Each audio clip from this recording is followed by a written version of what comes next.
Iisipin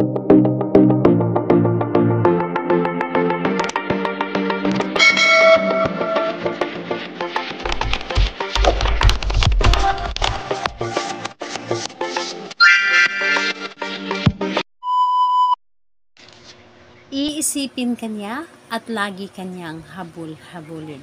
Hello mga guys, kumusta kayo? Panibagong araw, panibagong video na naman tayo. And sa araw na ito, isa na namang video ang aking tuturo sa inyo na simpleng gabay o simpleng pamamaraan na makakatulong sa atin.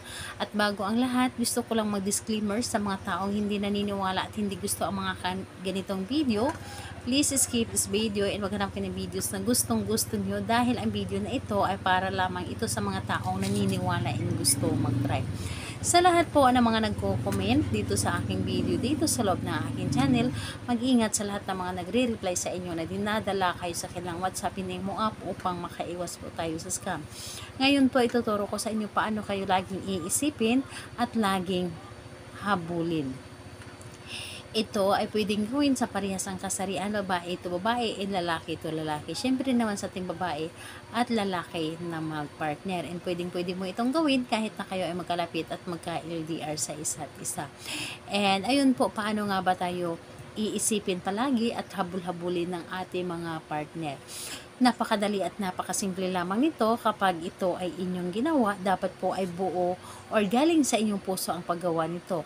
Dahil lahat naman tayo ay gugustuhin na tayo lamang ang nilalaman ng ating or tayo lamang ang nilalaman ng isip ng ating partner, lalo na kapag tayo ay malayo sa kanya, lalo na kapag tayo ay sobrang siloso at silosa. Siyempre gagawin natin ang lahat para tayo lamang ang nilalaman ng kanyang isip at hindi niya magawa na lukuhin tayo or tayo lang talaga ang mamahalin sa habang buhay. So, ito ay isa din sa aking mga ginagawa sa aking partner. Kaya naman, yung partner ko ay hindi magtagal sa labas. Halimbawa na lamang ay may pupuntahan siya sa labas or may bibilhin lamang, pero yung isip niya ay nasa akin pa rin. Yung tipong kahit alam niya na uuwi din naman siya pagkatapos, pero pagkadating niya doon ay laging naka-update kung ano na yung ginawa niya or ano yung binibili niya or ano yung napuntahan niya doon. So yung tipong hindi ka mawala sa kanyang isip. So, dito po is kailangan mo lamang dito maghanda ng larawan. Sa larawan niya, pwedeng nasa cellphone or tulad po nito. So, kapag ready na yung larawan niya, kailangan mo lamang talaga ihanda ang inyong sarili. Ihanda mo ang iyong sarili, kailangan na buo ang iyong loob sa paggawa nito, naniniwala ka talaga dahil yun po ang pinakakailanganin natin kapag gumawa tayo ng mga ganito. So, kapag ready ka na, pwede mo na itong umpisahan.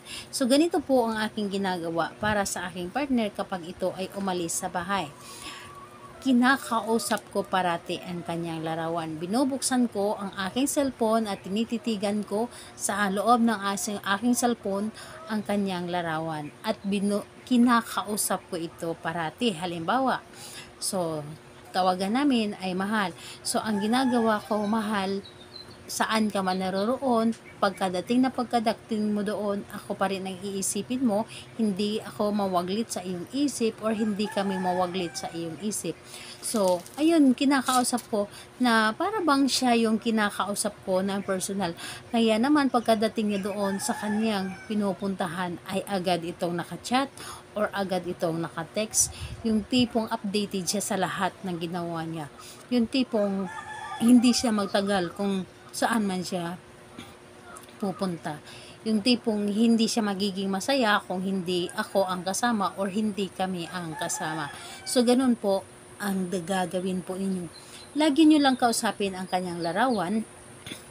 And dapat na kapag kausap niyo ang kanyang larawan, iniisip niyo na siya yung kausap ninyo ng personal. So, ganyan lamang kasimple pero napaka-efektibo nito. And yung partner ninyo ay laging updated anuman ang kanyang ginagawa. So, gawin ito ng kahit anong araw at oras. Anytime po, pwede mo itong gawin sa kanya. So, ayun po. Salamat po sa inyo. Bye-bye everyone. God bless us all.